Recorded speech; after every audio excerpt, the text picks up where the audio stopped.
Hola, muy buenas señores. Vamos a explicar lo que es el modelo de entidad-relación. El modelo de entidad-relación es lo que vamos a utilizar nosotros para poder hacer nuestros diseños de las bases de datos.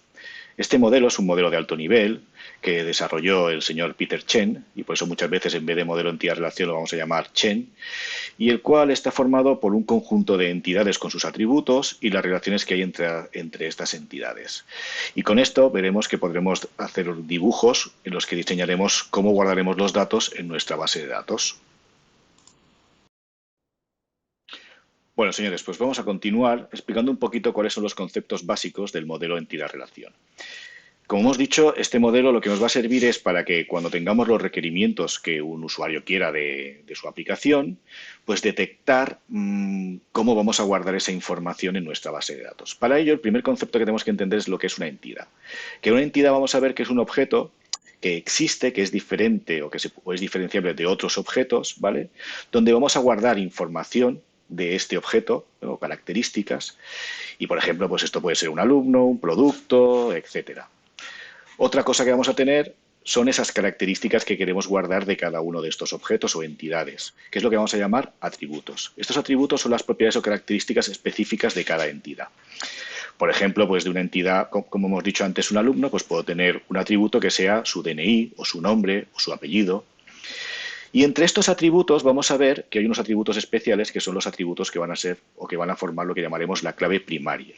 ¿Qué significa esto de la clave primaria? Pues vamos a ver que son los atributos o conjunto de atributos, porque veremos que puede ser uno, que sea lo más normal, pero también pueden ser más de uno, que nos van a servir para identificar el valor de una entidad de otra. Por ejemplo, y nosotros en un alumno, si cogemos el DNI es diferente para cada persona, ¿no? Pues este DNI lo podremos determinar como la clave primaria, ¿vale? Con lo cual tendremos los atributos y dentro de esos atributos vamos a marcar uno, que ya veréis que lo vamos a hacer subrayándolo, que será la clave primaria.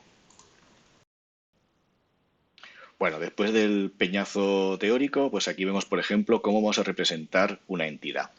Y vamos a ver que una entidad la vamos a representar como un rectángulo. El nombre de la entidad lo vamos a poner en mayúscula y en plural normalmente. Y los atributos los vamos a poner en forma de lista al lado de esta entidad, ya sea a la derecha, a la izquierda, arriba, abajo, donde quede mejor dependiendo del dibujo. Y en esta lista, como os he dicho antes, de estos atributos, marcaremos los atributos que son clave primaria, subrayándolos. Bueno, muy buenas, señores. Vamos a continuar con los conceptos básicos del modelo de entidad-relación. Antes hemos explicado un poquito lo que era la entidad y sus atributos, pues ahora vamos a ver, por ejemplo, qué es una relación. Vamos a ver que una relación es lo que asocia varias entidades. Por ejemplo, yo puedo tener la entidad alumnos y la entidad asignaturas y relaciono las dos entidades porque necesito saber información entre ellas. Pues, por ejemplo, qué alumnos están matriculados en una asignatura. Otra cosa que vamos también a poner en nuestros modelos de entidad-relación o vamos a hablar de el grado de tipo de relación. Es decir, es el número de o la cantidad de entidades, ¿sí?, que participan en la relación.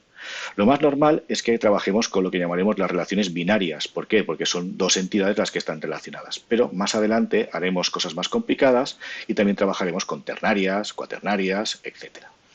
Y por último, vamos a hablar de la cardinalidad. La cardinalidad lo que especifica es el número de elementos de una entidad que está relacionada con elementos de otra entidad. Es útil saber tanto el número máximo de relaciones como el número mínimo. El número máximo me interesa saber si es uno o muchos. Y en el número mínimo me interesa saber si es cero o uno. Cuando veamos algún ejemplo, pues explicaremos un poquito más este tema de las cardinalidades. Bien, ¿y cómo vamos a representar estos nuevos conceptos en nuestro diagrama de entidad-relación? Pues fijaros, aquí tenemos un ejemplo en que tenemos las entidades alumnos y módulos, ¿vale?, que tienen sus atributos y tenemos marcado con subrayado el atributo clave primaria.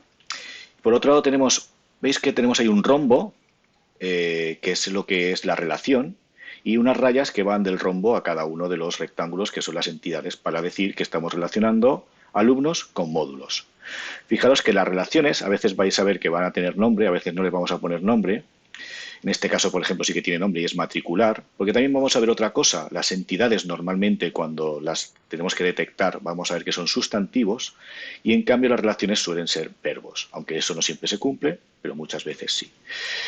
Bien, pues vemos que tenemos aquí el rombo y luego vamos a mirar cómo marcamos las cardinalidades. Y vais a ver que encima del rombo, pues por ejemplo en este caso tengo una M y una N que me están marcando las cardinalidades máximas de cada uno de los lados, ¿vale?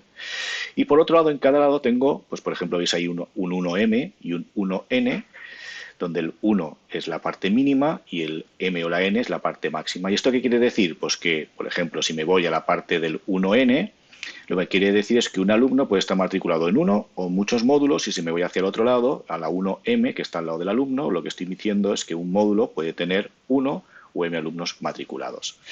Bueno, esto veremos un ejemplo después, ¿vale? Pero normalmente esto va a ser así. Bueno, señores, pues como hemos dicho antes, nos vamos a centrar de momento en las relaciones binarias y por eso vamos a explicar un poquito todas las posibles relaciones binarias que hay. Luego ya complicaremos esto y hablaremos, por ejemplo, de relaciones ternarias o relaciones reflexivas, etcétera. Bueno, vamos a empezar por las relaciones binarias 1-1. ¿Esto qué significa? Pues que un elemento de la entidad A, por ejemplo, en este caso los directores, está asociado como mucho con un elemento de la entidad B, que en este caso, por ejemplo, son los departamentos. Es decir, que un departamento solo va a tener un director y que un director solo va a tener un departamento.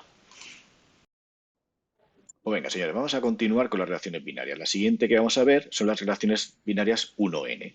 ¿Qué significa esto? Pues que un elemento de la entidad A estará asociado con muchos elementos de la entidad B, mientras que un elemento de la entidad B solo podrá estar asociado como mucho con un elemento de la entidad A. Por ejemplo, aquí tenemos los departamentos y los empleados. Vemos que es una 1N y lo que está diciendo es que un empleado trabaja en un solo departamento, pero en un departamento puede haber muchos empleados. Pues venga, vamos a ver el último o la última relación binaria, que sería las MN, donde un elemento de la entidad A puede estar asociado con muchos elementos de la entidad B y un elemento de la entidad B puede estar asociado con muchos elementos de la entidad A. Por ejemplo, en este caso tenemos los alumnos y los módulos. Entonces, un alumno puede estar matriculado en muchos módulos y un módulo puede tener matriculados muchos alumnos. Fijaros que antes no lo he dicho, pero por ejemplo, en este caso, la relación sí que tiene nombre, que es el nombre matricular. Cuando tengamos MN siempre será obligatorio ponerle nombre a la relación. Mientras sea una 1-1 o una 1N, pues se puede dejar vacío. No es obligatorio ponerle nombre. Pero con las MN sí que será obligatorio ponerle nombre. Pues venga, para terminar con las relaciones binarias, vamos a hablar de dos cositas, ¿eh? Una son los atributos de las relaciones. De momento habíamos visto que las entidades tenían atributos, pero no que las relaciones pudiesen tener atributos. Solo van a poder tener atributos las relaciones binarias MN. Ni las 1-1 ni las 1N pueden tener atributos. Por ejemplo, aquí tenemos un ejemplo de los alumnos con los módulos de antes, donde tenemos el atributo nota. Fijaros que el atributo nota lo vamos a poner así, escrito, pues con una línea que sale desde la relación y ahí puesto el nombre. Y por último ya, lo que vamos a mirar es que, fijaros que en todas las relaciones anteriores nos hemos fijado sobre todo en las cardinalidades máximas, ¿vale? Y entonces estamos diciendo si había un 1 o había una N o una M. Pero no nos hemos fijado en las cardinalidades mínimas, ¿vale?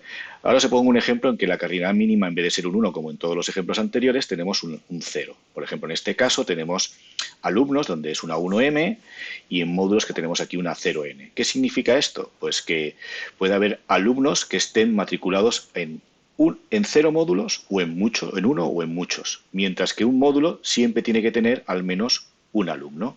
Y esa es la diferencia entre tener un 0 o un 1 como el mínimo.